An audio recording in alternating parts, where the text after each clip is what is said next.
mwachadi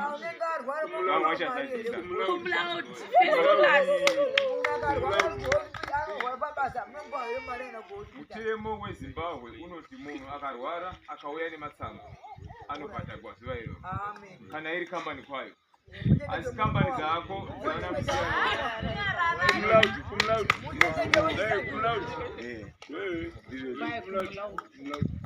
zvavari kuzama kutaura, vari kuzama kuti degree, patakaita degree patairewa ndima zvakaongororwa zvikaonekwa kuti tapasa zviri pamusoro-soro, tikapiwa maprize nevakuru vepaDurban University. Ndozvavari kuzama kutaura kuti Cum Laude. Muri munomu vanenge vachiti 2-1 zvichireva kuti first class degree handimaona. Muri munomu pagraduation vari vamunangagwa vanowanza kugraduatisa vanhu vemuno muZimbabwe unomhoresana navo ukepewa navo.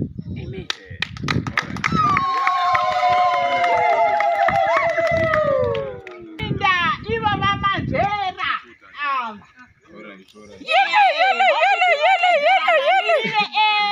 graduate ravo ndivo vamanzera anova ndiye Moshe Mabhuwe manzvera. Alright, tiri kutendai mose.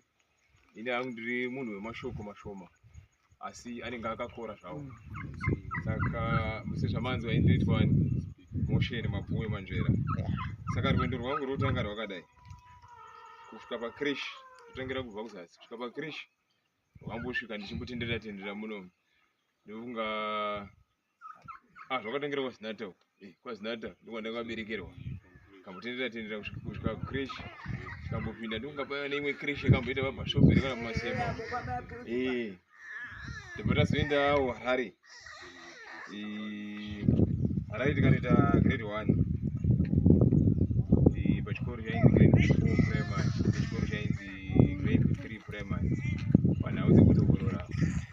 Then grade 2 ndobva rasimuka mbva raonanga pachikoro chainzi Shawasha primary, chaiva icho boarding school.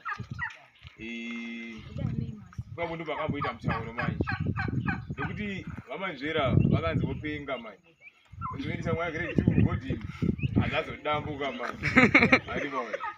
Asi ivo vaiva nechinangwa chaiva nacho handimaona.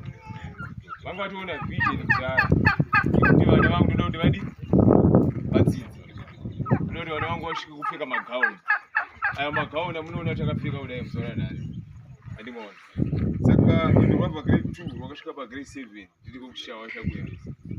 Ndobva ndazobvapo rundombo rwaro rwamba rwaenda Silvera. Kwavanoti Silvera ndo kunonzi Silvera high school. Tava paSilvera high school. Vanhu vazhinji vaiti vakasvika panapa vakanzwa kuti Moshe ari kuSilvera. Vanzi vogwara here? Izvo vanzi kuti kune chikoro chiriko. Saka vazhinji vakati vaiti ari kuSilvera ari kugwara handimaona. Iyo kuti asingazivi kuti kuchikoro. Bozi vanhu vazhinji vanoziva chipatara. Rwendo rwaro rwabva form 1 kusvika form 6. Form 1 kusvika form 4. Ndobva rwabuda zvakanaka. Mari dzavo dzauya papasiwa. Pati rwendo ropa rwairova manje. Paimboitwa minhiko yekuti mari dzaimboshoda dzimbodai. Asi rwendo ruchirova. Tadaro form 5 to 6 bva yarova futi paSilvera. Tazobvapo mari dzose abudawo zviri nani. Asi mari yekuzoenda kuuniversity manje ndo pakadi ndo yakashayika. Iyoyo takatogara chitare. Ikanzi mari ndo isipo manje. Handimaona. Zvadaro manje ndobva watakakuwa. Saka ndodii. Apa mune muchitaura nevamwe makadzidzana navo kuti ndava kwakati. Mwari kuti kuGZ, mwari kuti kuGZ, mwari kuti kwakati. Ipapo unoita stress. Handimaona. Zvisinei pakufamba takazosimudzira rwendo rwedu. Chimidzi pakakarwa makore mangana 2 pasina munhu achikotenderera. Ipapo takatanga kuti dzaupenyu manje. Zvaizi kunongwa zvaira kuti kuna baba kuti namai kuti chakati chakati. Ipapo unongwa munhu mukuru akadarikawo 18 ka. Akumunzi chimbonoona wakauti chakati chabhadharwa. Chimbonoona kana chakati handimaona. Nechikafu nechi handimaona. Ipapo ndipo unotanga kuona kuti upenyu hwavadi asi izvo zvinodzidzisawo pakuti chii paunozoenda kune dzimwe nyika unosvika wakaibva handimaona rwendo rwarorwa 2011 kubva 2011 kusvika pa2014 tiri paDurban apa. Durban inova iri muSouth Africa. Kune vasingazivi kune Durban. Right. Tabvapo tambotanga kutsvaka tsvaka mabasa tazoti padiko zvino tadzoka mugore rino ra2022 ndio matava muno muZimbabwe. Takaita degree rehuman resource management. Human resource management zvireva kuti ibasa revanhu vaya vanofuza vashandi. Handiti tichitaura zvekuti munhu akanonoka kubasa ndiwo unomubvunza kuti wanonoka uripi, wanonoka uchitei. Handiti munhu akarwara anokuudza kuti ini ndakarwara musi wakati, mowekerana kuti dhei iroro toribhadhare rekati hatiribhadhare.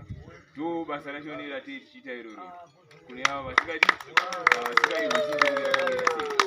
Saka inotenda amene kana pane zvandasirira vamwe vachadi vamwe vachazadzisa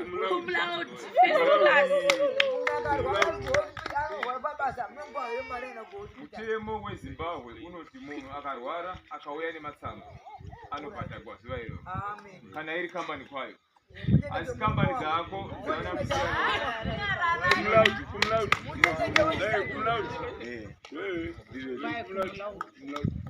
zvavari kuzama kutaura vari kuzama kuti degree patakaita degree patairewa ndima zvakaongororwa zvikaonekwa kuti tapasa zviri pamusoro-soro tikapiwa maprize nevakuru vepaDurban University. Ndo zvavari kuzama kutaura kuti Cum Laude. Muri munomu vanenge vachiti 2-1 zvichireva kuti first class degree.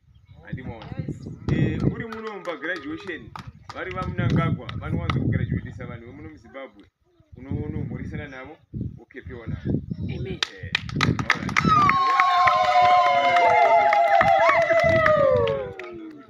Tinotenda nezvakaitwa nomukomana hati mazvinzwira mega zvichibuda mukanwa mani achitaura kuti ndakadini ndikadai hino nhasi ndadzoka ndava muno munhu anogona kusumudzira basa. Handimazwa chinzi kwai tinowekerana nouya unenge asingauyi kubasa. Tawekerana naye asingauyi kubasa wotoni iwewe mari yako inofanirwa kuya iri mari yakati zvichibva mumusoro make. Ngatitende nebasa raakaita.